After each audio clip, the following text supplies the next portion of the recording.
Just stay here.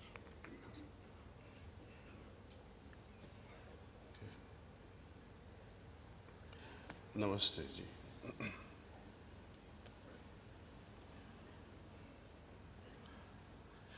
We are celebrating 145th anniversary of Pujya Lalaji Maharaj, birth anniversary. When we refer to his literature, he refers to multiple things in one sentence. If you pay attention, you'll find that three things happening all the time. When he talks of devotion, he involves the devotee and the deity and the act of devotion. Love, lover and loving. Karma, jnana and bhakti. Knowledge, action and devotion or love. The physical level, when he divided all these things, head, heart and the rest of the body, he talks about sthul, suksham and karan. Everywhere there are three things, he says.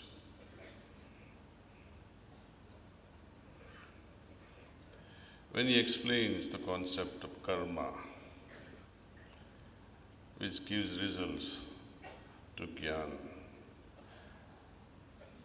and both things perpetuate. But if there is no involvement of the heart with love, then the karma will fail, acquired jnana will become useless without love.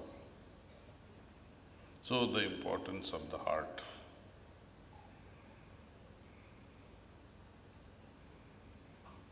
In the morning, there were some humorous anecdotes. One was about a little cat going after the dragonflies and butterflies. Also, we choose to run away from difficulties, dislikes, discomforts of life. We treat them as crocodiles, we treat them as snakes and scorpions. We like to stay away from them. So on one side, we chase after butterflies with passion. And on the other side, we run away from certain dislikes with sheer disgust. None of us are free from these reactions of likes and dislikes. This is the most critical thing in our life.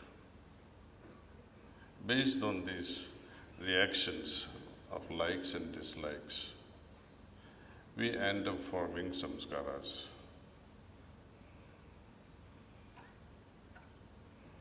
But is there a possibility of staying without likes and dislikes? Possibility is there. That's why Lord Krishna talks in Gita that dwell in a pond like a lotus which is not affected by the muddy water. So somewhere in between, when you are driven on one side of the river where it is full of likes, on the other side of the river which is full of dislikes, choose to stay in between, the middle path. Lord Buddha also talks of the middle path. Sahasmarg insists to transcend likes and dislikes. That is the solution. Lord Krishna talks about lotus-like condition, which meaning remaining unaffected by this and that, remaining unaffected by the worldly affairs.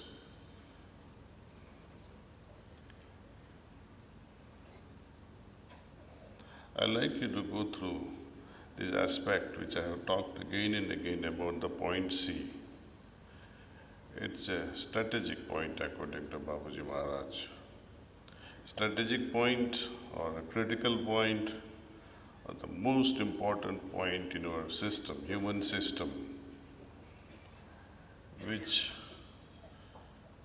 forces us to form samskars. knowingly or unknowingly. We participate without even discussing with anyone. We have a mental chatter box which goes on and on and on. Even when we are seated in a flight, there is nothing to do.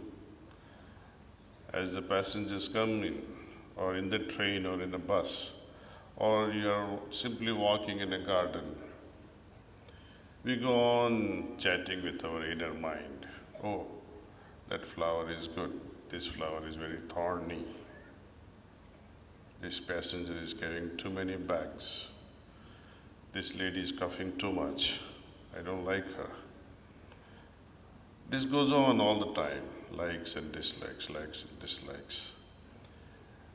Now, as they strike the point C, and this filtration happens of likes and dislikes, as well as the type of like, meaning if you are sensually attracted towards someone, or if there is a lack of something in life like TV or a house, and you don't have a job that can bring in money, naturally that will affect. You will worry a lot. These worries, how am I going to have a next meal tomorrow? How will I pay the rent of the house? These sort of anxieties, these sort of worries, also find its proper place. They settle down. Babuji Maharaj observed in his research that it is the point B where all the vibrations related to sensual pleasures settle down. They move from point C to point B.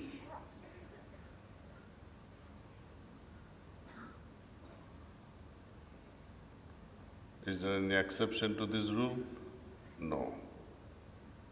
If you are sensitive enough, moment your eye is gripped by sensual attraction, it will disturb the point B. You will be able to see the movement there, how the vibrations are churning on the point B. Some people find so much of pain at point B when such attraction happens. They find so much discomfort at point B. Some people find that itching sensation or that point B becomes quite red. In color, the skin color changes. Similarly, point A.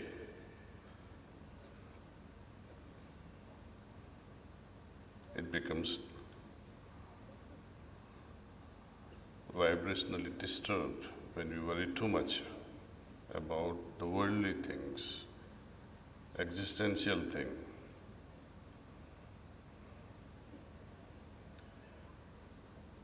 So, when we analyze all these things, what has brought me up to these samskars, or the impressions, the pain that I feel at point B and point A, could have been avoided if the point C did not participate. And how to protect the point C? By remaining absorbed in your inner condition, dwelling in the Master, His remembrance. Then we will be able to protect. We become vulnerable in the absence of Satat Smaran. We become vulnerable in the absence of constant remembrance. We become vulnerable when we are not so deeply absorbed with our inner state. So please treat this inner condition with a lot of care. Entertain it with a lot of care. I'm telling you one thing, just before coming to this satsang, just 3 minutes before I met or I saw 2 lovebirds sitting under a tree watching the sunset. Nothing wrong with it. We are not against such love. But when satsang is about to start, within few minutes, 2 minutes or 3 minutes, what are you doing here? If you cannot create a condition while remaining in such beautiful atmosphere, how and when will you be able to create thorough pratyahara, total involvement of the heart for the goal? I don't think it will be possible. And I'm giving an unsolicited advice to that couple. Stay away from that boy. And unsolicited advice to that boy, stay away from that girl. Because if one is not able to take responsibility and the other is also going ahead and not cautioning, both are useless. They're not meant for each other. If you want to go ahead and invite hell. No one will stop you. So, one has to understand the consequences of one's action.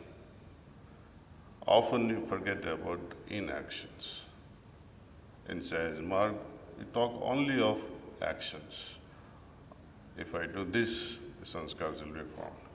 But often we forget the sanskars formed by our inactions.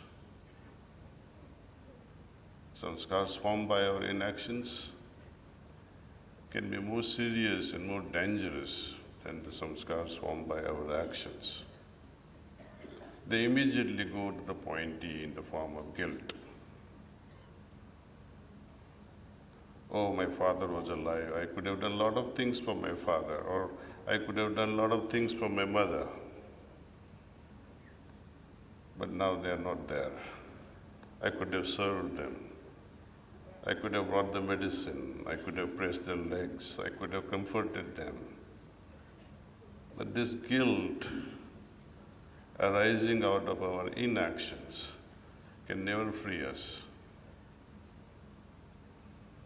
No master, no God, none of the methods of cleaning will work for the samskars formed because of the guilt. So we have to be very careful about samskars formed by our inactions.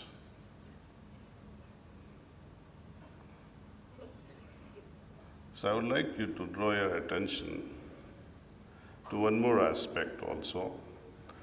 Today I will openly tell you the nature of work, spiritual work, that happened in last few days, starting with the satsang of 20th evening at 5:30 p.m. or 5 p.m. until this morning.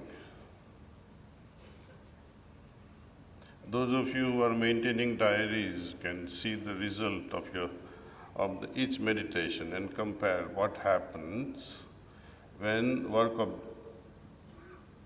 particular nature is done. For example, when a preceptor or master works from the heart, what happens when he works on the point 2? What happens when he works on the point 3? What happens when he works on the point 4? So today I will reveal it to you what was done on 20th evening, 21st morning, 21st afternoon, and 21st evening. Ready? Okay, good. Yeah, I think you're getting absorbed, I suppose.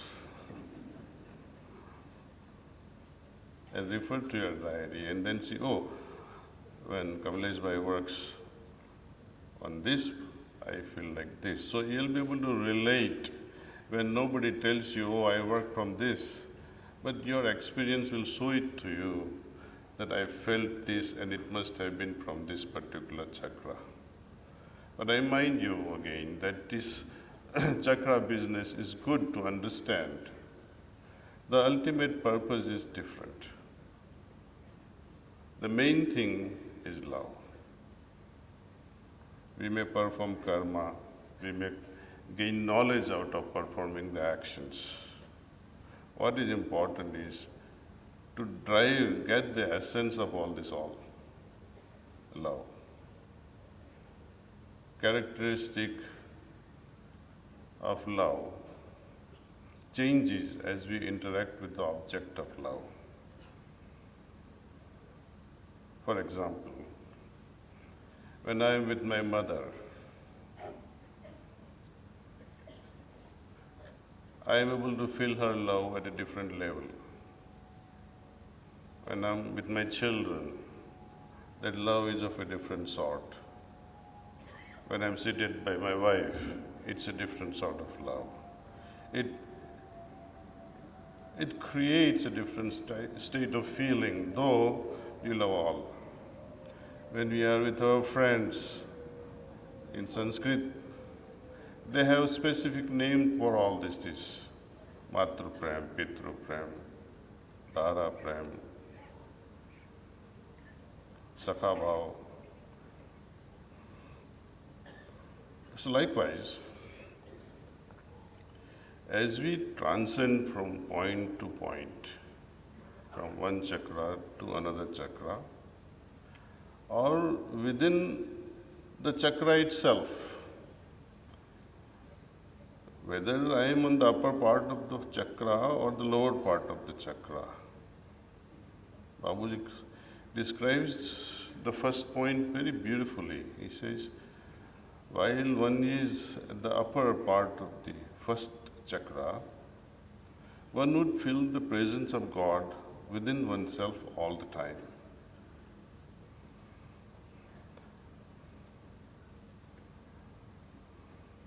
But this presence, which is internal, will also be felt everywhere when you are at the upper part of the first chakra. When you are in the lower part of the first chakra, you will feel God's presence only inside you.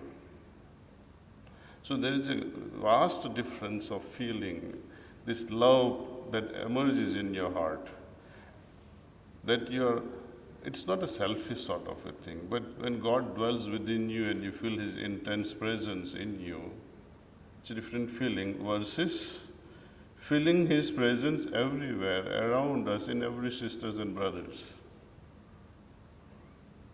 That creates universal brotherhood. You start liking even inanimate objects. You will start treating even a chair. You'll sit so carefully that the chair is not hurt. You'll close the door in such a gentle manner that you'll never think of slamming a door. You don't feel like lifting a chair and throw it on someone. That is the state when one enters the upper part of the first chakra. One has to get moving with a lot of affection. We all have been practicing for so many years. We observe these things. We feel, at the most we feel and say, oh, I felt good today, which is excellent. Go a little beyond. What is next? Observe more. Don't be in a rush to finish anything. Take your time, observe and see what's happening inside. If I cannot learn alphabets, I will not be able to form sentences.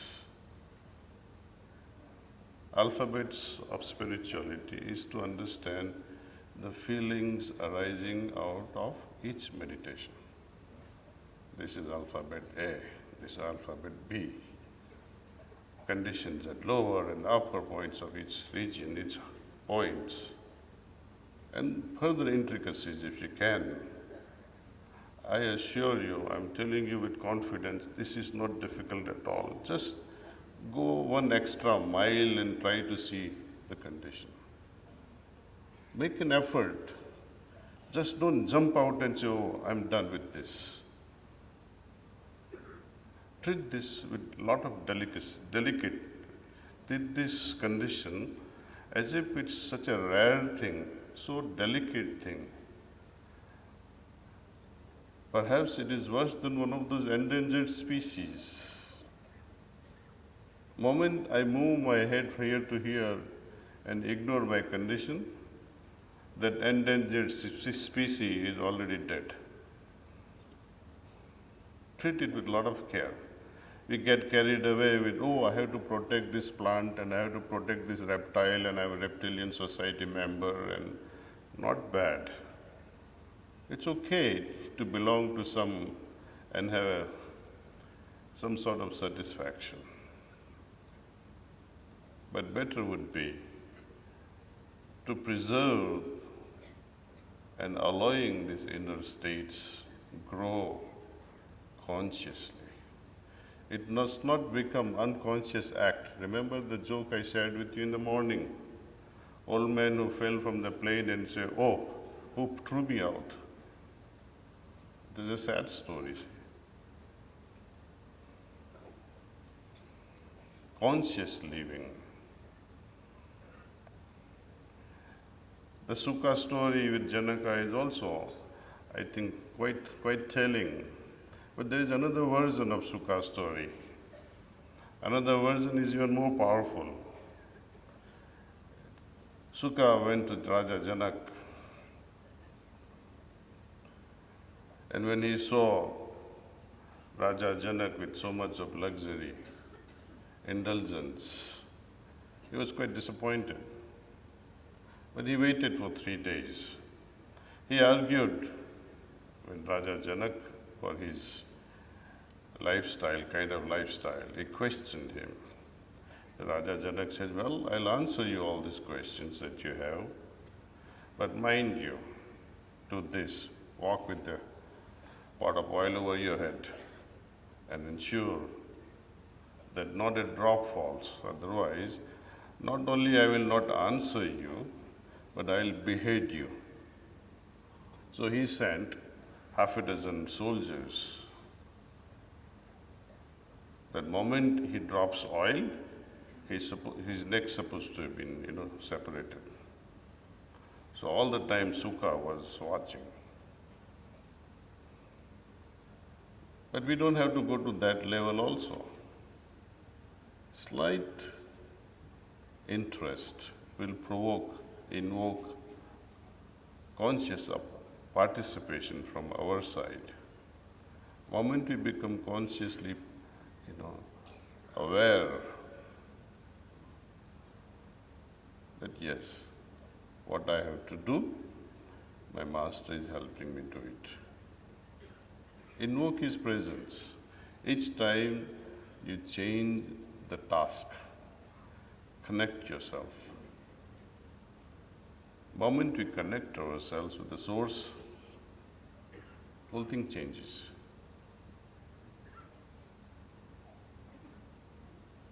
When we cook, when we drive, when we go to office, when we do any kind of work, just simply connect yourself and see what happens next.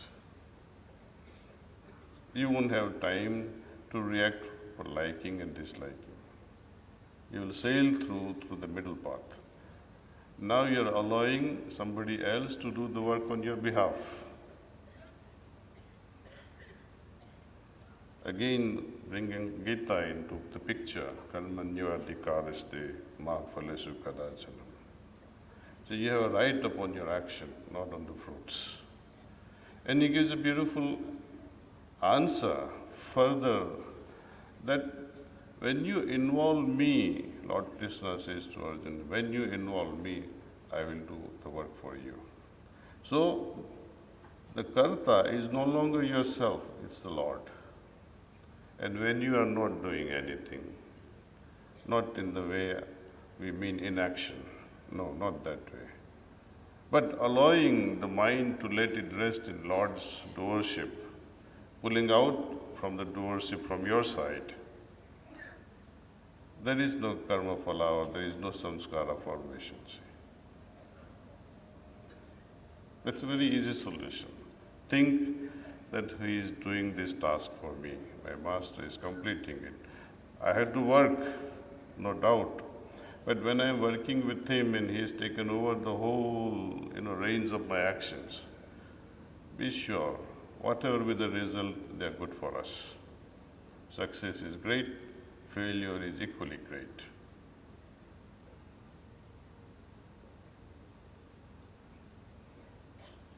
When we involve the Lord, always remember this. Success is great as well as the failure. It will show us after a decade, maybe after 10 days, oh, I failed, I was disappointed. But you see the result now. The consequences of my failure are grander than the consequences of my success. Time shows us. While writing this book, and when we submitted it to the publishers in US, some of the editors, they went through how to locate point A and B. They found it a bit difficult. They say, would you show us alternate way of finding the point A and B? Sisters find it difficult to find points A and B. So, the grace of our masters, I was able to find easier method. You already know one which says measure 2 fingers right to the nipple and go down by 3 fingers, that's point A, and go down by 2 fingers width, that is point B. Join A and B in a straight line, and the point that is residing on the last rib is point C, that you already know. Now I'll walk you through the alternate method.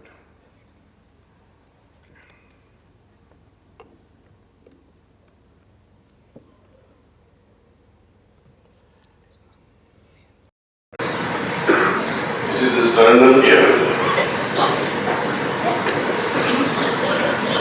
Where we're going to see A, B, C, and D point.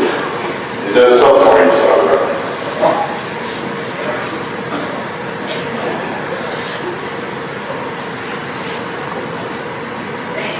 From this point, it is shining. Measure 1 finger width. Go down. And then go 4 fingers towards the heart. That's point B. Then measure 2 fingers upward. It will be point A. Join A and B. That will be C point. 2 fingers. B, it should be exactly below the point 1. 1 is between the nipple and B. That's number 1. And you flip it on this side, that's point number 2. Above is point 3 and point 4.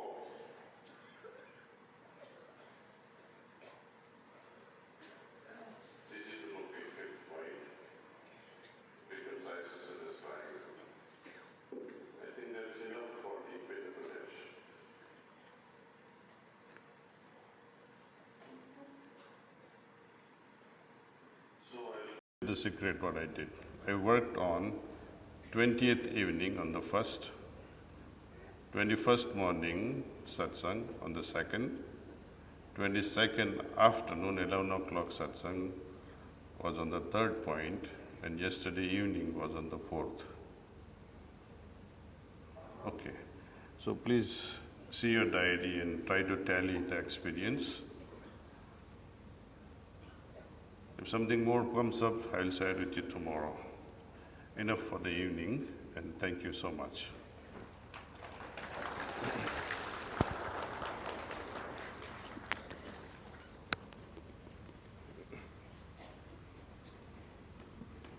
Tomorrow morning satsang will be at 6:30 a.m.